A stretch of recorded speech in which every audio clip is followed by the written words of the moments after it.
Hi all, welcome to YouTube channel study Karnataka YouTube ಚಾನಲ್ಗೆ ಎಲ್ಲರಿಗೂ ಸ್ವಾಗತ. ಇದೊಂದು ಹೊಸ ಸೀರೀಸ್ ಆಗಿದ್ದು ಇದರಲ್ಲಿ KPSC ಮತ್ತು KEA ನಡೆಸ್ತಕ್ಕಂಥ ಗ್ರೂಪ್ ಸಿ ಎಕ್ಸಾಮಿನೇಷನಲ್ಲಿ ಯಾವೆಲ್ಲ ಕಂಪ್ಯೂಟರ್ ಕ್ವಶನ್ ಬಂದಿದೆ ಅವನ್ನು ನಾವು ದಿನನಿತ್ಯವಾಗಿ ಡಿಸ್ಕಸ್ ಮಾಡೋಣ. ಇದರಿಂದ ಏನಾಗುತ್ತೆ, ಮುಂಬರುವ ಎಕ್ಸಾಮಿನೇಷನಲ್ಲಿ ಯಾವುದೇ ಆದ ಕ್ವಶನ್ಗಳು ರಿಪೀಟ್ ಆಗಿದ್ದಲ್ಲಿ ನೀವು ಕ್ಲಿಯರ್ ಆಗಿ ಅದನ್ನು ತಿಳ್ಕೊಬೋದು. ಮತ್ತೊಂದು, ನಾವು ಕಮ್ಯುನಿಕೇಷನ್ ಪೇಪರ್ಗಾಗಿ ಸೆಪರೇಟ್ ಒಂದು ಲೈವ್ ಕಂಪ್ಯೂಟರ್ ಕ್ಲಾಸ್ ಅಂತಕ್ಕಂಥದ್ದು ಒಂದು ಕೋರ್ಸನ್ನು ಸ್ಟಾರ್ಟ್ ಮಾಡಿದ್ದೇವೆ. ಅದರೊಂದಿಗೆ ಇಂಗ್ಲೀಷ್ ಗ್ರಾಮರನ್ನು ಕೂಡ ಸ್ಟಾರ್ಟ್ ಮಾಡಿದ್ದೇವೆ. ಭಾಳಷ್ಟು ಜನ ಅದಕ್ಕೆ ಜಾಯ್ನ್ ಆಗಿದ್ದೀರಾ. ಎಲ್ಲರಿಗೂ ಅದರ ಕ್ವಾಲಿಟಿ ಗೊತ್ತಾಗಿರ್ಬೋದು. ಯಾರಿಗೆಲ್ಲ ಅದನ್ನು ಡೆಮೋ ವಿಡಿಯೋಗಳು ನೋಡಬೇಕಂತಿದೆ, ಈ ವಿಡಿಯೋದ ಡಿಸ್ಕ್ರಿಪ್ಷನಲ್ಲಿ ಅದರ ಲಿಂಕನ್ನು ಕೊಟ್ಟಿರ್ತೇನೆ. ನೀವು ನೋಡಿ ಇಷ್ಟ ಆಗಿದ್ದಲ್ಲಿ ಅದನ್ನು ನೀವು ಜಾಯ್ನ್ ಆಗ್ಬೋದು. ಹಲವಾರು ಕ್ವಶನ್ಗಳು ಈಗಾಗಲೇ ಏನು ಎಕ್ಸ್ಪ್ಲೇನ್ ಮಾಡಿದ್ದೀವಲ್ಲ, ಕೇವಲ ಒಂದು 5-6 ವಿಡಿಯೋದಲ್ಲಿನೇ ಎಲ್ಲವೂ ಕವರ್ ಆಗಿದೆ. So let's begin with this video. ಈ ವಿಡಿಯೋದಲ್ಲಿ ಕೂಡ ಯಾವೆಲ್ಲ ಕ್ವಶನ್ಗಳು ಪ್ರಾಕ್ಟಿಕಲಾಗಿ ಮಾಡಿ ತೋರಿಸಲಿಕ್ಕೆ ಸಾಧ್ಯವೋ ಅವೆಲ್ಲವನ್ನು ಪ್ರಾಕ್ಟಿಕಲಾಗಿ ಮಾಡಿ ನಿಮಗೆ ತೋರಿಸ್ತೇನೆ. ಸೊ ಮೊದಲನೇದಾಗಿ MS ವರ್ಡ್ನಲ್ಲಿ ವೃತ್ತಿ ಪತ್ರಿಕೆಯಲ್ಲಿ ಅಂದರೆ ನ್ಯೂಸ್ ಪೇಪರ್ ಇರುತ್ತಲ್ಲ, ಅದೇ ರೀತಿಯಲ್ಲಿ ಡಾಕ್ಯುಮೆಂಟ್ ರಚಿಸಲು ಪೇಜ್ ಸೆಟಪ್ಪನ್ನು ಯಾವ ವೈಶಿಷ್ಟ್ಯತೆಯನ್ನು ಬಳಸಲಾಗುವುದು ಎಂದು ಕೇಳಿದ್ದಾರೆ. ಇದನ್ನು ನೋಡಿ, ನ್ಯೂಸ್ ಪೇಪರ್ ಯಾವ ರೀತಿ ಇರುತ್ತೆ. ಮೊದಲನೇದಾಗಿ ಇದು MS ವರ್ಲ್ಡ್. ನೀವು MS ವರ್ಲ್ಡನ್ನು ಓಪನ್ ಮಾಡಿದಾಗ, ಯಾವುದೇ ಆದ ಒಂದು ಡಾಕ್ಯುಮೆಂಟ್ ಓಪನ್ ಮಾಡಿದಾಗ ನೀವು ಏನೆಲ್ಲ ಬರೀತೀರ ಅದು ಕಂಪ್ಲೀಟ್ ಪೇಜ್ ಟು ಪೇಜ್ ಆಗಿರುತ್ತೆ. ಅಂದರೆ ಫಾರ್ ಎಕ್ಸಾಂಪಲು ಲೆಫ್ಟಿಂದ ಸ್ಟಾರ್ಟ್ ಆಗಿ ರೈಟಿನವರೆಗೆ ಮುಗಿಯುತ್ತೆ. ರೈಟ್ ನೋಡಿ, ಈ ರೀತಿ ಮುಗಿಯುತ್ತೆ. ಅದೇ ನ್ಯೂಸ್ ಪೇಪರ್ ಯಾವ ರೀತಿ ಇರುತ್ತೆ, ಮೊದಲಿಗೆ 1/2 ಇಷ್ಟು ಪೇಜ್ ಇರುತ್ತೆ. ಅದಾದಮೇಲೆ ನೆಕ್ಸ್ಟ್ ಪ್ಯಾರಾಗ್ರಾಫು ಇಲ್ಲಿಗೆ ಸ್ಟಾರ್ಟ್ ಆಗಿರುತ್ತೆ. ಕ್ವಶನ್ ಏನು ಕೇಳಿದ್ದಾರೆ ಅಂದರೆ, MS ವರ್ಲ್ಡ್ನಲ್ಲಿ ಫಾರ್ ಎಕ್ಸಾಂಪಲ್ ಇಂಗ್ಲೀಷ್ನಲ್ಲಿ ನೋಡೋಣ, ದ ಪೇಜ್ ಸೆಟಪ್ ಅಂತ ಕೇಳಿದ್ದಾರೆ. ಅಂದರೆ ಈಗ ಇದೇನು PDF ಇದೆಯಲ್ಲ, ಇಲ್ಲಿ ನೋಡ್ಬೋದು ಮೊದಲನೇ ಕ್ವಶನ್ ಇಲ್ಲಿದೆ. ರೈಟ್, ನೆಕ್ಸ್ಟ್ ಕ್ವಶನ್ ಬಂದ್ಬಿಟ್ಟು ಇಲ್ಲಿದೆ. ಅದೇ ನಾವು MS ವರ್ಲ್ಡಲ್ಲಿ ಬರೆಯುವಾಗ ಈ ಕಂಪ್ಲೀಟ್ ಸೆಂಟೆನ್ಸು ಫುಲ್ ಪೇಜ್ ಆಗಿರುತ್ತೆ. ರೈಟ್, ಹಾಗಾದರೆ ನೀವು ಈ ರೀತಿ ಸೆಟಪ್ಪನ್ನು ಯಾವ ಆಪ್ಷನಿನ ಮುಖಾಂತರ ಮಾಡ್ತೀರಾ ಎಂದು ಕೇಳಿದ್ದಾರೆ. The options are, first is margins, tables, columns and paper source. ಇದನ್ನು ಪ್ರಾಕ್ಟಿಕಲಾಗಿ ಹೇಳ್ತೀನಿ ನೋಡಿ. ಇಲ್ಲಿ ನೀವು ನೋಡ್ಬೋದು, ಈ ವರ್ಲ್ಡ್ ಡಾಕ್ಯುಮೆಂಟ್ನಲ್ಲಿ ಕಂಪ್ಲೀಟನ್ನು ಸೆಲೆಕ್ಟ್ ಮಾಡ್ತೀನಿ ಅಂತ ಅಂದ್ಕೊಳ್ಳಿ. ಕಂಪ್ಲೀಟ್ ಸೆಲೆಕ್ಟ್ ಮಾಡಲಿಕ್ಕೆ ಯಾವ ಆಪ್ಷನ್ ಬರುತ್ತೆ, Ctrl A. ಇದು ಕೂಡ ನಿಮ್ಮ ಕ್ವಶನ್ ಆಗ್ಬೋದು. ಇಲ್ಲಿ ಪೇಜ್ ಲೇಔಟ್ನಲ್ಲಿ ಹೋದಾಗ, okay, file, home, insert, design, page layout. Page ಲೇಔಟಲ್ಲಿ ಹೋದಾಗ ನೀವು ಕಾಲಮನ್ನು ಸೆಲೆಕ್ಟ್ ಮಾಡಿದರೆ ಇಲ್ಲಿ ನೋಡ್ಬೋದು, ಇದು ಕಂಪ್ಲೀಟ್ ಪೇಜ್ 1 ಅಂದರೆ ಏನು, ಲೆಫ್ಟಿಂದ ಹಿಡಿದು ರೈಟಿನವರೆಗೆ ಕಂಪ್ಲೀಟ್ ಒಂದೇ ಸೆಂಟೆನ್ಸ್ ಆಗಿರುತ್ತೆ. ಆದರೆ ನ್ಯೂಸ್ ಪೇಪರಲ್ಲಿ ಯಾವ ರೀತಿ ಇರುತ್ತೆ, 2 ಇರುತ್ತೆ. ಮೊದಲು 1 ಸೆಕ್ಷನ್ ಇಷ್ಟಿರುತ್ತೆ, ಅದಾದಮೇಲೆ 2ನೇ ಸೆಕ್ಷನ್ ಇಲ್ಲಿ ಬರುತ್ತೆ, 3ನೇ ಸೆಕ್ಷನ್ ಇಲ್ಲಿ ಬರುತ್ತೆ. ಒಂದೊಂದು ಏನಾಗಿರುತ್ತೆ ಅಂದರೆ ಜಸ್ಟ್ ಇಲ್ಲೊಂದು ಸೆಕ್ಷನ್ ಇರುತ್ತೆ, ಆಮೇಲೆ ಇದೊಂದು ಸೆಕ್ಷನ್ ಇರುತ್ತೆ. ರೈಟ್, ಅದೇ ನೀವು ಆರ್ಟಿಕಲನ್ನು ಓದುವಾಗ ನೀವು ನೋಡ್ಬೋದು ಕಂಪ್ಲೀಟಾಗಿ 4 ಸೆಕ್ಷನ್ ಆಗಿರುತ್ತೆ. ಒಂದೇ ಪೇಜ್ನಲ್ಲಿ 4 ಸೆಕ್ಷನ್ ಆಗಿರುತ್ತೆ. ಫಾರ್ ಎಕ್ಸಾಂಪಲ್ ಈಗ ನಾನು 2 ಅಂತ ಕ್ಲಿಕ್ ಮಾಡಿದೆ ಅಂತ ಅಂದ್ಕೊಳ್ಳಿ. ಇದು ನೋಡಿ, ಇದೊಂದು ಸೆಕ್ಷನ್ ಆಯಿತು. ನೆಕ್ಸ್ಟ್ ಏನೆಲ್ಲ ಟೈಪ್ ಮಾಡ್ತಿರಲ್ಲ ಅದು ಇಲ್ಲಿ ಬರುತ್ತೆ. ಫಾರ್ ಎಕ್ಸಾಂಪಲ್ ನಿಮ್ಗೆ ತೋರಿಸ್ತೀನಿ. ನಾವು ಎಂಟ್ರನ್ನು ಕ್ಲಿಕ್ ಮಾಡ್ತಾ ಹೋದರೆ, ಓಕೆ, ನೀವು ನೋಡಿ ನೆಕ್ಸ್ಟ್ ಬಂದುಬಿಟ್ಟು ಇಲ್ಲಿ ಬರುತ್ತೆ. ಅದರ ಅರ್ಥ ಏನಿತ್ತು, ಇಲ್ಲೊಂದು ಮಾರ್ಜಿನ್ ಕ್ರಿಯೇಟ್ ಆಯಿತು. ಅದೇ ಒಂದು ವೇಳೆ ನಾವು ಆರ್ಟಿಕಲ್ ರೀತಿ ಬರೆಯೋಕೆ ಹೋದರೆ ಇಲ್ಲೇನು ಮಾಡ್ತೀವಿ, 2 ಇದ್ದಿದ್ದು ನೀವು ಕಸ್ಟಮೈಸ್ ಮಾಡ್ಕೋಬೋದು, 3 ಕಾಲಮ್ಸ್ ಅಂತ ಮಾಡ್ಕೋಬೋದು. ಓಕೆ, 3, 4 ಲೆಫ್ಟ್, ಇಲ್ಲಿ ನೋಡಿ 3 ಇರೋದಿಲ್ಲ. ಆರ್ಟಿಕಲ್ಸ್ನಲ್ಲಿ 3 ಕಾಲಮ್ಸ್ ಇರುತ್ತೆ ಮೆಜಾರಿಟಿಗೆ. ಓಕೆ, ಇದು 2ನೇದು. ಅದೇ ನೀವು ಇಲ್ಲಿ ನೋಡಿ, ಇದು ನೆಕ್ಸ್ಟ್ 3ನೇದು. ಅಂದರೆ ಏನಾಯಿತು, ಆರ್ಟಿಕಲ್ನಲ್ಲಿ ಯಾವ ರೀತಿ ಕಾಲಮ್ಸ್ ಬರುತ್ತಲ್ಲ ಆ ರೀತಿಯಾದ ಕಾಲಮ್ಸ್ಗಳನ್ನ ಕ್ರಿಯೇಟ್ ಮಾಡಲಿಕ್ಕೆ ಯಾವ ಒಂದು ಟ್ಯಾಬನ್ನು ಅಥವಾ ಯಾವ ಒಂದು ಆಪ್ಷನನ್ನು ಯೂಸ್ ಮಾಡ್ತೀವಿ ಎಂದು ಕೇಳಿದ್ದಾರೆ. ಅದು ಬಂದುಬಿಟ್ಟು ಪೇಜ್ ಲೇಔಟು. ಪೇಜ್ ಲೇಔಟ್ನಲ್ಲಿ ಕಾಲಮ್ಸ್ನಲ್ಲಿ ಇವೆಲ್ಲ ಆಪ್ಷನ್ ಇರುತ್ತೆ. ಹೀಗಾಗಿ ನ್ಯೂಸ್ ಪೇಪರ್ ಅದೇ ಮಾದರಿಯ ಒಂದು PDF ಅನ್ನು ಅಥವಾ ವರ್ಲ್ಡ್ ಡಾಕ್ಯುಮೆಂಟನ್ನು ಕ್ರಿಯೇಟ್ ಮಾಡಬೇಕಾಗಿದ್ದಲ್ಲಿ ನಾವು ಪೇಜ್ ಲೇಔಟು ಅದರಲ್ಲಿ ಕಾಲಮ್ಸನ್ನು ಸೆಲೆಕ್ಟ್ ಮಾಡ್ತೀವಿ. Hope this is clear. ಇದು ಕ್ಲಿಯರ್ ಆಗಿದೆ ಅಂತ ಅನ್ಕೋತೀವಿ. This is first question. Next second question, which shortcut key is use to find the current date in MS Excel. MS Excelನಲ್ಲಿ ಕರೆಂಟ್ ದಿನಾಂಕವನ್ನು ಕಂಡುಹಿಡಿಯಲು ಯಾವ ಆಪ್ಷನನ್ನು ಯೂಸ್ ಮಾಡ್ತೀರಾ ಎಂದು ಕೇಳಿದ್ದಾರೆ. ಒಂದು ವೇಳೆ ನಿಮಗೆ ಗೊತ್ತಿಲ್ಲ ಅಂದರೆ ಇನ್ನುಳಿದ ಆಪ್ಷನ್ಗಳನ್ನು ನೀವು ಎಲಿಮಿನೇಟ್ ಮಾಡಲಿಕ್ಕೆ ಬಂದರೂ ಕೂಡ ನಿಮಗೆ ಆನ್ಸರ್ ಸಿಗುತ್ತೆ. ಫಾರ್ ಎಕ್ಸಾಂಪಲು F7 ಅಂದರೆ ಏನಾಗುತ್ತೆ, ಸ್ಪೆಲ್ಲಿಂಗ್ ಚೆಕ್ಕಿಗೆ ನಾವು ಯೂಸ್ ಮಾಡ್ತೀವಿ. ಯಾವುದು, F7. ಅದೇ Ctrl H ಏನಾಗುತ್ತೆ, ಫೈಂಡ್ ಮತ್ತು ರೀಪ್ಲೇಸ್. ಒಂದು ಅಕ್ಷರವನ್ನು ಹುಡುಕಿ ಅದೇ ಅಕ್ಷರವನ್ನು ಬೇರೆ ಅಕ್ಷರದೊಂದಿಗೆ ರೀಪ್ಲೇಸ್ ಮಾಡಲಿಕ್ಕೆ Ctrl H ಅನ್ನು ಯೂಸ್ ಮಾಡ್ತೀವಿ. Ctrl+E ಸಿಂಬಾಲು ಇದು ಎದಕ್ಕೂ ಯೂಸ್ ಇಲ್ಲ. ಓಕೆ, ಇದು ಯಾವುದೇ ಆದ ಒಂದು ಆಪ್ಷನ್ ಇಲ್ಲ. ಹೀಗಾಗಿ ಇನ್ನುಳಿದ ಆಪ್ಷನ್ ಯಾವುದಾಯಿತು, Ctrl+E ಸಿಂಬಾಲ್. ಇದೇ ಕ್ವಶನ್ ನೀವು ಕನ್ನಡದಲ್ಲಿ ನೋಡ್ಬೋದು. MS Excelನಲ್ಲಿ ಪ್ರಸ್ತುತ ದಿನಾಂಕವನ್ನು ಕಂಡುಹಿಡಿಯಲು ಯಾವ ಶಾರ್ಟ್ಕಟ್ ಕೀಯನ್ನು ಬಳಸುತ್ತೇವೆ. ಓಕೆ, ಇದರ ಉತ್ತರ ಬಂದುಬಿಟ್ಟು Ctrl+E ಸಿಂಬಾಲ್, ಅಂದರೆ ಸೆಮಿಕೋಲನ್. Ctrl+semicolon. ಇದನ್ನು ಪ್ರಾಕ್ಟಿಕಲ್ ಆಗಿ ಹೇಳ್ತೀನಿ ನೋಡಿ. ಈಗ ಫಾರ್ ಎಕ್ಸಾಂಪಲ್ ಇದೊಂದು ಸೆಲ್ಲು, ಇದಕ್ಕೇನಂತಾರೆ ಸೆಲ್ ಅಂತ ಕರೀತಾರೆ. ಯಾವುದೇ ಆದ ಒಂದು ಎಕ್ಸೆಲ್ನಲ್ಲಿ ನೀವು ಏನೆಲ್ಲ ಈ ಬಾಕ್ಸ್ಗಳಿರುತ್ತಲ್ಲ ಇದಕ್ಕೆ ಸೆಲ್ ಎಂದು ಕರೀತಾರೆ. ಫಾರ್ ಎಕ್ಸಾಂಪಲ್ ಈಗ ಕಂಟ್ರೋಲ್ ಪ್ಲಸ್ ಸೆಮಿಕೋಲನ್ ಕ್ಲಿಕ್ ಮಾಡಿದಾಗ ನೀವು ನೋಡ್ಬೋದು ಇದು ಇವತ್ತಿನ ದಿನಾಂಕವನ್ನು ತೋರಿಸ್ತಾ ಇದೆ, 13/11/2025. ಹಾಗಾದರೆ ಇವತ್ತಿನ ದಿನಾಂಕ ಮತ್ತು ಇವತ್ತಿನ ದಿನಾಂಕದೊಂದಿಗೆ ಇವತ್ತಿನ ಟೈಮಿಂಗ್ ನಮಗೆ ಬೇಕಾಗಿದ್ದಲ್ಲಿ ಏನು ಮಾಡಬೇಕಂದ್ರೆ ಈಗ ನಾವು ಇದಕ್ಕೆ ಕಂಟ್ರೋಲ್ ಪ್ಲಸ್ ಸೆಮಿಕೋಲನ್ನ ಕ್ಲಿಕ್ ಮಾಡಿದ್ದೀವಿ. ಅದೇ ಕಂಟ್ರೋಲ್ ಶಿಫ್ಟ್ ಸೆಮಿಕೋಲನ್ನ ಕ್ಲಿಕ್ ಮಾಡಿದಾಗ ಇದು ನೋಡಿ ಇವತ್ತಿನ ಟೈಮಿಂಗ್ ಇದು ತೋರಿಸ್ತಾ ಇದೆ 16:03 ಅಂದರೆ 4 ಗಂಟೆ 3 ನಿಮಿಷ. Hope this is clear. Even ನಾವು ಏನು ಕೋರ್ಸ್ ಹೇಳ್ತಾ ಇದೀವಲ್ಲ ಅದರಲ್ಲೂ ಕೂಡ ಇದೇ ರೀತಿಯಾಗಿ ಲೈವ್ ಪ್ರಾಕ್ಟಿಕಲ್ ಆಗಿ ನಿಮಗೆ ಹೇಳ್ತಾ ಇದ್ದೀವಿ. ಇದರಿಂದ ಏನಾಗುತ್ತೆ ಎಕ್ಸಾಮಿನೇಷನಲ್ಲಿ ಅತಿ ಈಸಿಯಾಗಿ ಇವೆಲ್ಲ ನಿಮಗೆ ನೆನಪುಳಿಯುತ್ತೆ. So let's move on to the next question. MS ಎಕ್ಸೆಲ್ನಲ್ಲಿ ಸಂಖ್ಯಾ ಡೇಟಾವನ್ನು ಪಠ್ಯವಾಗಿ ಪರಿಗಣಿಸಲು ಡ್ಯಾಶ್ ಚಿಹ್ನೆಯೊಂದಿಗೆ ಮುಂಚಿತವಾಗಿರಬೇಕು. ಅಂದರೆ ಯಾವುದೇ ಆದ ಒಂದು ಸಂಖ್ಯೆಯನ್ನು ಬರೆಯುವಾಗ ಅದು ಮುಂಚಿತವಾಗಿ ಯಾವ ಚಿಹ್ನೆಯನ್ನು ಹಾಕಿದರೆ ಅದು ಸಂಖ್ಯೆಯನ್ನು ಒಂದು ಅಕ್ಷರವಾಗಿ ಟೆಕ್ಸ್ಟ್ ಆಗಿ ಕನ್ಸಿಡರ್ ಮಾಡುತ್ತೆ ಎಂದು ಕೇಳಿದ್ದಾರೆ. ಇದು ಎದಕ್ಕೆ ಯೂಸ್ ಆಗುತ್ತಂದರೆ ಈಗ ಫಾರ್ ಎಕ್ಸಾಂಪಲ್ ಯಾವುದೇ ಆದ ಒಂದು ಡೇಟಾಯನ್ನು ಎಂಟ್ರ್ ಮಾಡುವಾಗ ನಿಮಗೆ 007 008 ಈ ರೀತಿ ಬೇಕಾದಾಗ ನೀವೇನು ಮಾಡಬೇಕು, ಮೊದಲಿಗೆ ಅದನ್ನು ಟೆಕ್ಸ್ಟ್ ಎಂದು ಪರಿಗಣಿಸಲೇಬೇಕಾಗುತ್ತೆ. ಆಗ ಮಾತ್ರ ಅದು 007 ಎಂದು ಉಳಿಯುತ್ತೆ. ಯಾಕಂದರೆ MS ಎಕ್ಸೆಲ್ನಲ್ಲಿ ಯಾವ ರೀತಿ ಒಂದು ಆಪ್ಷನ್ ಇದೆ ಅಂದರೆ ನೀವು 00007 ಎಂದು ಟೈಪ್ ಮಾಡಿದಾಗ ಅದು ಕೇವಲ 7 ಎಂದು ತೆಗೆಯುತ್ತೆ. ಅದನ್ನು ಪ್ರಾಕ್ಟಿಕಲಾಗಿ ನಿಮ್ಗೆ ತೋರಿಸ್ತೀನಿ ನೋಡಿ. ಫಾರ್ ಎಕ್ಸಾಂಪಲು ಈ ಒಂದು ಸೆಲ್ಲಿನಲ್ಲಿ 0007 ಅಂತ ಕ್ಲಿಕ್ ಮಾಡಿದೆ ಅಂತ ಅಂದ್ಕೊಳ್ಳಿ. ಈಗ ಎಂಟರ್ ಅಂತ ಹೊಡೆದ್ರೆ ಇದನ್ನು ನೋಡ್ಬೋದು ಅದು 007 ಇದ್ದು ಕೇವಲ 7 ಎಂದು ತೆಗೆದುಕೊಂಡಿದೆ.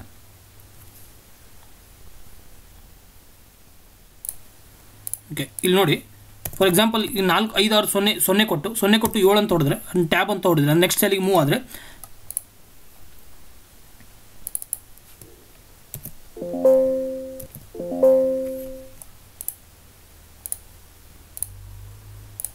ಝೀರೋ 007 ಎಂದು ಕೊಟ್ಟು ಎಂಟರ್ ಅಂತ ಕ್ಲಿಕ್ ಮಾಡಿದರೆ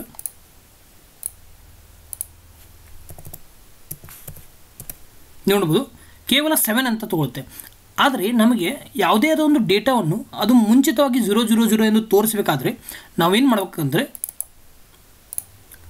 ಮೊದಲಿಗೆ ನಾವು ಅಪೋಸ್ಟ್ರೋಫ್ ಎಂಬ ಸಿಂಬಾಲನ್ನು ಯೂಸ್ ಮಾಡೋಕ್ಕಾಗುತ್ತೆ. ಅಪೋಸ್ಟ್ರೋಫ್ ಅಂದರೆ ಏನು, ಮೇಲೆ ಸಿಂಗಲ್ ಕಾಮ ಬರುತ್ತಲ್ಲ ಅದಕ್ಕೆ ಅಪೋಸ್ಟ್ರೋಫ್ ಎಂದು ಕರೀತಾರೆ. ಫಾರ್ ಎಕ್ಸಾಂಪಲ್ ಈಗ ನಾನು ಇದನ್ನು ಹಾಕ್ತೀನಿ, ಅದಾದಮೇಲೆ 0007 ಅಂತ ಕೊಡ್ತೇನೆ. ಈಗ ನೀವು ನೋಡ್ಬೋದು ಇದು ನೋಡಿ 0007 ಎಂದು ತೆಗೆದುಕೊಂಡಿದೆ. ಎದಕ್ಕೆ, ಯಾಕಂದರೆ ಅಪೋಸ್ಟ್ರೋಫ್ ಎಂಬ ಸಿಂಬಾಲು ಯಾವುದೇ ಆದ ಒಂದು ಅಂಕಿಯನ್ನು ಅದು ಅಕ್ಷರವಾಗಿ ಪರಿಗಣಿಸುತ್ತೆ, ರೈಟ್, ಅದನ್ನು ಅಲ್ಫಾಬೆಟಿಕ್ಸ್ ಎಂದು ಪರಿಗಣಿಸುತ್ತೆ. ಸೊ ಹೀಗಾಗಿ ಇದರ ಉತ್ತರ ಬಂದುಬಿಟ್ಟು ಅಪೋಸ್ಟ್ರೋಫ್. ಇಲ್ಲಿ ನೋಡಿ ಮೂರನೇ option, third option. If you want you can read it in English also. In MS Excel to treat a numeric data as a text, it should be replaced or preceded by dash symbol. The answer for this is apostrophes. Next, let's move on to the next question. What is the earliest date an MS Excel understands? ಅಂದರೆ MS Excel ನಲ್ಲಿ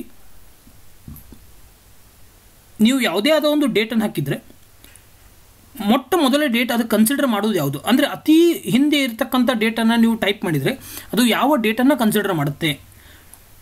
ಇದರ ಉತ್ತರ ಬಂದು ಇದೊಂದು static question ಆಗಿರುತ್ತೆ. ಇದರ ಉತ್ತರ ಬಂದುಬಿಟ್ಟು ಜನವರಿ 1, 1900. ಇದಕ್ಕೆ ನಾನು ಎಕ್ಸಾಂಪಲ್ ಕೂಡ ಅಂದರೆ ಲೈವ್ ಪ್ರಾಕ್ಟಿಕಲಾಗಿ ತೋರಿಸ್ತೀನಿ ನೋಡಿ. ಫಾರ್ ಎಕ್ಸಾಂಪಲು ಈಗ 01 1899 ಎಂದು ಕೊಟ್ಟಾಗ ಅದು ಡೇಟ್ ಆಗಿ ತಗೊಳುತ್ತೆ.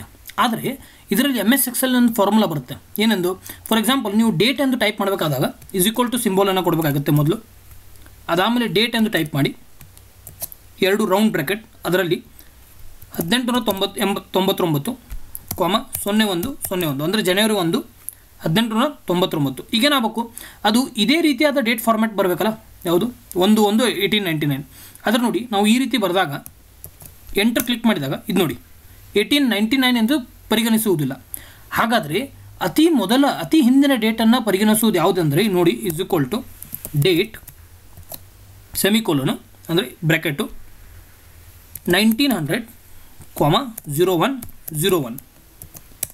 ಓಕೆ, ಇದು ನೋಡಿ 1/1/1900 ಅಂದರೆ ಅತಿ ಹಿಂದಿನ ಡೇಟ್ ಅಂದರೆ 1900. ಹಾಗಾದರೆ ಆಪ್ಷನಿನ ಮುಖಾಂತರ ಅದು ಯಾವುದಾಯಿತು, ಆಪ್ಷನ್ ನಂಬರ್ 2, ದಟ್ ಈಸ್ ಜನವರಿ 1, 1900. ಇದೊಂದು ಫ್ಯಾಕ್ಚುಯಲ್ ಕ್ವಶನ್ ಆಗಿದೆ. ಈ ರೀತಿಯಾದ ಕ್ವಶನ್ಗಳು ಎಕ್ಸಾಮ್ಸಲ್ಲಿ ಬಂದೇ ಬರುತ್ತೆ. ಸೊ ದಯಮಾಡಿ ಇದನ್ನು ನಿಮ್ಮ ನೋಟ್ಸಲ್ಲಿ ಬರೆದಿಟ್ಕೊಳ್ಳಿ. So let's move on to the next question. What is the shortcut key use to enter the current time into MS Excel? ಇದೀಗ ನಿಮಗೆ ಪ್ರಾಕ್ಟಿಕಲ್ ಹೇಳುವಾಗ ಇದನ್ನು ಕೂಡ ಹೇಳಿದೆ. ನೀವು ಕೇವಲ ಡೇಟನ್ನು ಎಂಟ್ರಿ ಮಾಡಬೇಕಾದ್ರೆ ಕಂಟ್ರೋಲ್ ಪ್ಲಸ್ ಸೆಮಿಕೋಲನ್ ಆಗುತ್ತೆ. ಅದೇ ಡೇಟ್ ವಿತ್ ಟೈಮಿಂಗ್ ಅಥವಾ ಟೈಮಿಂಗ್ ಬೇಕಾಗಿದ್ದಲ್ಲಿ ಕರೆಂಟ್ ಟೈಮ್ ಬೇಕಾಗಿದ್ದಲ್ಲಿ ಏನಾಗುತ್ತೆ ಕಂಟ್ರೋಲ್ ಶಿಫ್ಟ್ ಪ್ಲಸ್ ಸೆಮಿಕೋಲನ್. ಇದನ್ನು ನೆನ್ಪಿಟ್ಕೊಳ್ಳಿ. Next 6th question. Match the following and identify the correct sequence. POP3, FTP, HTTP. ನೋಡಿ FTPಯ ಫುಲ್ ಫಾರ್ಮ್ ನಿಮ್ಗೆ ಗೊತ್ತಿರಬೇಕಾಗುತ್ತೆ, HTTP ಫುಲ್ ಫಾರ್ಮ್ ಗೊತ್ತಿರಬೇಕಾಗುತ್ತೆ, POP3ಯ ಫುಲ್ ಫಾರ್ಮ್ ಕೂಡ ಗೊತ್ತಿರಬೇಕಾಗುತ್ತೆ. ಮೊದಲನೇ ಮಾತು FTP ಅಂದರೆ ಫೈಲ್ ಟ್ರಾನ್ಸ್ಫರ್ ಪ್ರೋಟೋಕಾಲ್. ಅದರರ್ಥ ಯಾವುದೇ ಆಪ್ಷನ್ನಲ್ಲಿ ಎಲ್ಲಿ ಫೈಲ್ ಟ್ರಾನ್ಸ್ಫರ್ ಅಂತ ಇರುತ್ತಲ್ಲ ಅದು FTP ಬರುತ್ತೆ. ಇಲ್ಲಿ ನೋಡ್ಬೋದು ಟ್ರಾನ್ಸ್ಫರ್ ಫೈಲ್ಸ್ ಅಂತ ಆಪ್ಷನ್ ಇದೆ. ಹಾಗಾದರೆ ಸೆಕೆಂಡ್ ಬಂದುಬಿಟ್ಟು ಸಿಗೆ ಬರಬೇಕಾಗುತ್ತೆ, FTP ಬಂದು ಸಿಗೆ ಬರಬೇಕಾಗುತ್ತೆ. 2 ಆಪ್ಷನ್ ಇದೆ, ಮೊದಲನೇದು 2C ಇದೆ, 2C ಇದೆ. HTTP ಬಂದುಬಿಟ್ಟು hypo text transfer protocol. Okay, ಹಾಗಾದರೆ ಇದೇನು ಮಾಡುತ್ತೆ, ಹೈಪರ್ ಮೀಡಿಯಾ ಎಲ್ಲಿ ಹೈಪರ್ ಅಂತ ಇರುತ್ತಲ್ಲ ಅದು 3rd ಆಪ್ಷನ್ ಮ್ಯಾಚ್ ಆಗುತ್ತೆ. That is transmitting hyper media documents. 3ನೇದು ಬಂದುಬಿಟ್ಟು ಹೇಗೆ ಆಗಬೇಕು, 3 ಬಂದುಬಿಟ್ಟು ಹೇಗೆ. ಹಾಗಾದರೆ ಆಪ್ಷನ್ ಯಾವುದಿತ್ತು 2. ಇಲ್ಲೊಂದು ನೆನ್ಪಿಟ್ಕೊಳ್ಳಿ, POP3 ಅಂದರೆ ಏನು. POP3 ನಿಮ್ಮ ಮುಂದಿನ ಎಕ್ಸಾಮಿನೇಷನಲ್ಲಿ ಇದರ ಫುಲ್ ಫಾರ್ಮನ್ನು ಕೂಡ ಕೇಳ್ಬೋದು. ಇದು ಮುಖ್ಯವಾಗಿ ಇಮೇಲ್ಗಳನ್ನು ರಿಸೀವ್ ಮಾಡಲಿಕ್ಕೆ ಯೂಸ್ ಮಾಡಲಾಗುತ್ತೆ. ಯಾವುದು POP3. ಹಾಗಾದರೆ POP3 ಫುಲ್ ಫಾರ್ಮ್ ಏನು. POP ಅಂದರೆ ಪೋಸ್ಟ್ ಆಫೀಸ್ ಪ್ರೋಟೋಕಾಲ್ ವರ್ಷನ್ 3. ಈ ವರ್ಷನ್ 3 ಅಂದರೆ ಏನು, ರೀಸೆಂಟಾಗಿ ರಿಲೀಸ್ ಮಾಡಿರ್ತಕ್ಕಂಥ ಒಂದು ವರ್ಷನ್ ಇದು. ಯಾವುದು ಪೋಸ್ಟ್ ಆಫೀಸ್ ಪ್ರೋಟೋಕಾಲ್ ವರ್ಷನ್ 3. ಹೀಗಾಗಿ ಇದೇನಿರುತ್ತಲ್ಲ ಇದು ಈ ನಿಮ್ಮ ಸರ್ವರ್ ಮುಖಾಂತರ ಇಮೇಲ್ಗಳನ್ನು ರಿಟ್ರೈವ್ ಮಾಡಲಿಕ್ಕೆ ಯೂಸ್ ಮಾಡಲಾಗುತ್ತೆ. ಇದರ ಉತ್ತರ ಬಂದುಬಿಟ್ಟು option number 2, that is 1B, 2C and 3A. Hope this is very much clear. Let's move on to the next question. Computer ವ್ಯವಸ್ಥೆಯಲ್ಲಿ ಸೂಚನೆಯ ವ್ಯಾಖ್ಯಾನವನ್ನು ಡ್ಯಾಶ್ ಮೂಲಕ ಮಾಡಲಾಗುತ್ತದೆ. ಇಂಗ್ಲೀಷ್ನಲ್ಲಿ ನೋಡಿದಾಗ in computer system interpretation of an instruction is done by.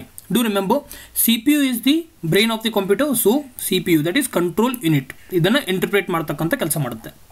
Next question.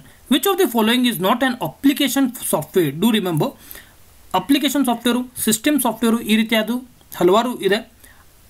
ಕೆಲವೊಂದನ್ನು ನೀವು ನೆನಪಿಡಲೇಬೇಕಾಗುತ್ತೆ. ಇವ್ರೇನು ಕೇಳಿದ್ದಾರೆ ಅಂದರೆ ಯಾವುದು ಅಲ್ಲ ಎಂದು ಕೇಳಿದ್ದಾರೆ. ನೋಡಿ, MS ಆಫೀಸ್ ಬಂದುಬಿಟ್ಟು ಯಾವುದೇ ಆದ ಕಂಪ್ಯೂಟರ್ ಆಗಲಿ ಡೆಸ್ಕ್ಟಾಪಲ್ಲಿ ಇದ್ರ ಮೇಲೆ ಇನ್ಸ್ಟಾಲ್ ಆಗಿರುತ್ತೆ, ನೀವು ಅದನ್ನು ಯೂಸ್ ಮಾಡ್ತೀರಾ. ಹೀಗಾಗಿ ಇದು ಅಪ್ಲಿಕೇಶನ್ ಸಾಫ್ಟ್ವೇರ್ ಆಗಿರುತ್ತೆ.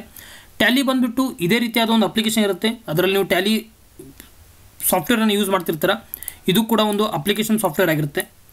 ಪೇರೋಲ್ ಸಿಸ್ಟಮ್ ಇದು ಕೂಡ HRMSನಲ್ಲಿ ಯೂಸ್ ಮಾಡಲಾಗುತ್ತೆ, ಇದು ಕೂಡ ಅಪ್ಲಿಕೇಶನ್ ಸಾಫ್ಟ್ವೇರು. ಆದರೆ ಲಿನಕ್ಸ್ ಬಂದುಬಿಟ್ಟು ಸಿಸ್ಟಮ್ ಸಾಫ್ಟ್ವೇರ್. ಇದೊಂದೇನು ಸಿಸ್ಟಮ್ ಸಾಫ್ಟ್ವೇರ್. ಇದು ಆ್ಯಕ್ಚುಲಿ ಬಂದುಬಿಟ್ಟು OS ಅಂದರೆ ಆಪ್ರೇಟಿಂಗ್ ಸಿಸ್ಟಮನ್ನು ಲಾಂಚ್ ಮಾಡುತ್ತೆ. ಇದು ಸಿಸ್ಟಮ್ ಸಾಫ್ಟ್ವೇರ್ ಆಗಿರುತ್ತೆ, ಅಪ್ಲಿಕೇಶನ್ ಸಾಫ್ಟ್ವೇರ್ ಅಲ್ಲ. Okay, hope this is very much clear. Next, the first computer made available for commercial use was. ಮೊಟ್ಟ ಮೊದಲನೇ ಕಂಪ್ಯೂಟರ್ ಕಮರ್ಷಿಯಲ್ ಯೂಸ್ಗಾಗಿ ಅವೈಲೇಬಲ್ ಮಾಡಿರ್ತಕ್ಕಂಥ ಮೊಟ್ಟ ಮೊದಲ ಕಂಪ್ಯೂಟರ್ ಯಾವುದು ಎಂದು ಕೇಳಿದ್ದಾರೆ. ಇದರ ಉತ್ತರ ಬಂದುಬಿಟ್ಟು ಯುನಿವ್ಯಾಕ್, UNIVAC, ಯುನಿವ್ಯಾಕ್ 1 ಅಂದರೆ ಯೂನಿವರ್ಸಲ್ ಆಟೋಮೆಟಿಕ್ ಕಂಪ್ಯೂಟರ್ 1. ಇದನ್ನು ಬಂದುಬಿಟ್ಟು 1951ರಲ್ಲಿ US census, United ಸ್ಟೇಟ್ಸಿನ census ಬ್ಯೂರೋನಲ್ಲಿ June 14, 1951ರಲ್ಲಿ ಮೊಟ್ಟ ಮೊದಲ ಬಾರಿಗೆ ಇನ್ಸ್ಟಾಲ್ ಮಾಡಲಾಯಿತು. ಯಾವುದು ಯುನಿವ್ಯಾಕ್, UNIVAC ಅಂದರೆ ಯೂನಿವರ್ಸಲ್ ಆಟೋಮೆಟಿಕ್ ಕಂಪ್ಯೂಟರ್ 1. ಇದನ್ನು ಯಾರು ಡಿಸೈನ್ ಮಾಡಿದ್ರು ಎಂದು ಮುಂದಿನ ಎಕ್ಸಾಮಿನೇಷನಲ್ಲಿ ಕೇಳಬಹುದು. ನೆನಪಿಟ್ಕೊಳ್ಳಿ, J. Presper, Eckert and John ಮೆಕೌಲಿ. Okay, ಇವರಿಬ್ಬರು ಕೂಡಿ ಇದನ್ನು ಮೊಟ್ಟ ಮೊದಲ ಬಾರಿಗೆ ಇದನ್ನು ಡಿಸೈನ್ ಮಾಡಿದರು. ಸೊ ದಯಮಾಡಿ ಇದರ ಡೇಟನ್ನು ಕೂಡ ನೆನ್ಪಿಟ್ಕೊಳ್ಳಿ. ಏನಂದು ಜೂನ್ 14, 1951 ಮೊದಲನೇ ಬಾರಿಗೆ ಎಲ್ಲಿ ಸ್ಥಾಪನೆ ಮಾಡಲಾಯಿತು ಇದನ್ನು, US ಸೆನ್ಸಸ್ ಬ್ಯೂರೋ. ಇದನ್ನು ಕಂಡುಹಿಡಿದಿದ್ದಾರು J. Presper, Eckert and John Mauchly. So let's move on to the next question. Which chips are erasable by ultraviolet rays after removing them from the main circuit. ಕನ್ನಡದಲ್ಲಿ ಇದನ್ನು ನೋಡಬೇಕಾದ್ರೆ, ಮುಖ್ಯ ಸರ್ಕ್ಯೂಟ್ನಿಂದ ತೆಗೆದ ನಂತರ ನೇರಳಾತೀತ ಕಿರಣಗಳಿಂದ ಯಾವ ಚಿಪ್ಗಳನ್ನು ಅಳಿಸಬಹುದು ಎಂದು ಕೇಳಿದ್ದಾರೆ. ಇದರ ಉತ್ತರ ಬಂದುಬಿಟ್ಟು ನೋಡಿ, ಇದು ಒಂದು ಟೈಪ್ ಫ್ಯಾಕ್ಚುಯಲ್ ಕ್ವಶನ್ ಆಗಿದೆ. ಈ ರೀತಿಯಾದ ಕ್ವಶನ್ಗಳು ಹಲವಾರು ಎಕ್ಸಾಮಿನೇಷನ್ ಬಂದೇ ಬರುತ್ತೆ. ಇವು ಮೆಜಾರಿಟಿಯಾಗಿ SSC, RBI, RRB ಈ ರೀತಿಯಾದ ಕ್ವಶನ್ ಪೇಪರ್ಗಳಲ್ಲಿ ಇದನ್ನು ಕೇಳಿರ್ತಾರೆ. ಇವು ಮೆಜಾರಿಟಿಗೆ ಅಲ್ಲಿಂದ ಕಾಪಿ ಪೇಸ್ಟ್ ಮಾಡಿರ್ತಾರೆ. ಇದರ ಉತ್ತರ ಬಂದುಬಿಟ್ಟು erasable programmable read only memory, that is EPROM chips. ಇಂಥ ಫ್ಯಾಕ್ಚುಯಲ್ ಕ್ವಶನ್ಸ್ಗಳನ್ನು ಕೂಡ ಕೋರ್ಸ್ನಲ್ಲಿ ಕವರ್ ಮಾಡಲಾಗಿದೆ. ಯಾರಿಗೆಲ್ಲ ಕೋರ್ಸ್ನಲ್ಲಿ ಇಂಟ್ರೆಸ್ಟ್ ಇದೆ ಅವರು ನೀವು ಕೋರ್ಸನ್ನು ಜಾಯ್ನ್ ಆಗ್ಬೋದು. ಡೆಮೋ ವಿಡಿಯೋ ಬೇಕಾದಲ್ಲಿ ಅವನು ಕೂಡ ನಾವು ಅಪ್ಲೋಡ್ ಮಾಡಿದ್ದೇವೆ. ಅದರ ವಿಡಿಯೋದ ಲಿಂಕನ್ನು ಈ ವಿಡಿಯೋದ ಡಿಸ್ಕ್ರಿಪ್ಷನಲ್ಲಿ ಕೊಟ್ಟಿರ್ತೇವೆ. PDF ಬೇಕಾಗಿದ್ದಲ್ಲಿ ಟೆಲಿಗ್ರಾಮ್ ಚಾನಲ್ ಕೂಡ ನೀವು ಜಾಯ್ನ್ ಆಗ್ಬೋದು. So let's move on to the next question. Which of the following is not the element of a computer desktop. ಅಂದರೆ ಕಂಪ್ಯೂಟರ್ ಡೆಸ್ಕ್ಟಾಪಿನ ಒಂದು ಎಲಿಮೆಂಟ್ ಯಾವುದು ಅಲ್ಲ ಎಂದು ಕೇಳಿದ್ದಾರೆ. ನೆನ್ಪಿಟ್ಕೊಳ್ಳಿ, ಕಂಪ್ಯೂಟರ್ ನೀವು ಓಪನ್ ಮಾಡಿದ ತಕ್ಷಣ ಯಾವುದೆಲ್ಲ ಬರುತ್ತಲ್ಲ ಅದು ನಿಮ್ಮ ಎಲಿಮೆಂಟ್ ಆಗಿರುತ್ತೆ. ಅಂದರೆ ಓಪನ್ ಮಾಡಿದ ತಕ್ಷಣ, ಆದರೆ ಓಪನ್ ಮಾಡಿದ ತಕ್ಷಣ ಯಾವುದೆಲ್ಲ ಬರಲ್ಲ. ಒಂದು ಯಾವುದೋ ಅಪ್ಲಿಕೇಶನ್ ಓಪನ್ ಮಾಡಿದ ಮೇಲೆ ಅದು ಬಂದರೆ ಅದು ಎಲಿಮೆಂಟ್ ಆಗಿರೋದಿಲ್ಲ. ಈಗ ಒಂದು ಕಂಪ್ಯೂಟರ್ ಓಪನ್ ಮಾಡಿದಾಗ ಒಬ್ವಿಯಸ್ ಆಗಿ ನಿಮ್ಮ ಡೆಸ್ಕ್ಟಾಪ್ ಮೇಲೆ ಐಕಾನ್ಸ್ ಕಂಡೇ ಕರುತ್ತೆ, ಟಾಸ್ಕ್ ಬಾರ್ ಕೂಡ ಇರುತ್ತೆ, ಸ್ಟಾರ್ಟ್ ಬಟನ್ ಕೂಡ ಇರುತ್ತೆ. ಆದರೆ ಟೈಟಲ್ ಬಾರ್ ಬಂದುಬಿಟ್ಟು ನೀವು ಯಾವುದೇ ಆದ ಒಂದು ಫೈಲ್ ಆಗಲಿ ಅಥವಾ ಯಾವುದೇ ಆದ ಒಂದು ಅಪ್ಲಿಕೇಶನ್ ಆಗಲಿ ಇದನ್ನು ಓಪನ್ ಮಾಡಿದಾಗ ಮಾತ್ರ ಟೈಟಲ್ ಬಾರ್ ಬರುತ್ತೆ. ಹಾಗಾದರೆ ಇದರ ಉತ್ತರ ಬಂದುಬಿಟ್ಟು title bar. Last question of this video, what are the graphical objects called which are used to represent commonly used applications? ಅಂದರೆ ಸಾಮಾನ್ಯವಾಗಿ ಬಳಸುವ ಅಪ್ಲಿಕೇಶನ್ ಅನ್ನು ಪ್ರತಿನಿಧಿಸಲು ಬಳಸಲಾಗುವ ಚಿತ್ರಾತ್ಮಕ ವಸ್ತುಗಳನ್ನು ಏನೆಂದು ಕರೆಯಲಾಗುತ್ತದೆ? ಒಂದು ನೆನಪಿಟ್ಕೊಳ್ಳಿ, ಇದರಲ್ಲಿ ಒಂದು ಆಪ್ಷನನ್ನು ಕೊಟ್ಟಿಲ್ಲ. ಆ್ಯಕ್ಚುಲಿ ಆ ಆಪ್ಷನ್ನೇ SSCಯಲ್ಲಿ ಕೇಳಿದ್ರು. 5 ಆಪ್ಷನ್ ಇರುತ್ತೆ ಅಲ್ಲಿ ಐಕಾನ್ಸ್ ಎಂಬ ಒಂದು ಆಪ್ಷನ್ ಇರುತ್ತೆ, ಅದನ್ನು ಇವರು ತೆಗೆದಿದ್ದಾರೆ. ಆ್ಯಕ್ಚುಲಿ ಬಂದುಬಿಟ್ಟು ನಿಮಗೆ ಇನ್ನು ಮುಂದೆ ಯಾವುದೇ ಆದ ಎಕ್ಸಾಮ್ಸ್ನಲ್ಲಿ ಈ ಕ್ವಶನ್ ಬಂದಾಗ ಐಕಾನ್ಸ್ ಎಂದು ಆಪ್ಷನ್ ಇದ್ದಲ್ಲಿ ಅದನ್ನು ಕ್ಲಿಕ್ ಮಾಡಿ. ಆದರೆ 4 ಆಪ್ಷನ್ ಇದ್ದಾಗ GUI ಅನ್ನು ಕ್ಲಿಕ್ ಮಾಡಿ. GUI ಅನ್ನು ನೀವು ಟಿಕ್ ಮಾಡ್ಬೋದು. That is graphical user interface. ಆದರೆ ಇದರ ಒರಿಜಿನಲ್ ಉತ್ತರ ಬಂದುಬಿಟ್ಟು ಐಕಾನ್ಸ್. ಹೋಪ್ ಈ ವಿಡಿಯೋ ನಿಮಗೆ ಇಷ್ಟ ಆಗಿರ್ಬೋದು. ಈ ವಿಡಿಯೋ ಸೀರೀಸನ್ನು ಕಂಪ್ಲೀಟ್ ಕವರ್ ಮಾಡಲಾಗುವುದು. ಹಿಂದಿನ ಎಲ್ಲ ಕ್ವಶನ್ ಪೇಪರ್ಗಳನ್ನು ಕಂಪ್ಯೂಟರ್ನಲ್ಲಿ ಹಾಗೂ ಇಂಗ್ಲೀಷ್ ಗ್ರಾಮರ್ನಲ್ಲಿ ಯಾವೆಲ್ಲ ಕ್ವಶನ್ ಕೇಳಿದ್ದಾರೆ ಅದನ್ನೆಲ್ಲವನ್ನು ಕವರ್ ಮಾಡಲಾಗುವುದು. If at all you are new to the channel, you do subscribe to the channel and share it with your friends. If you want to join the course, you can join. You can contact us on the WhatsApp number 9481428256. Thanks for watching the video. Have a nice day. Bye.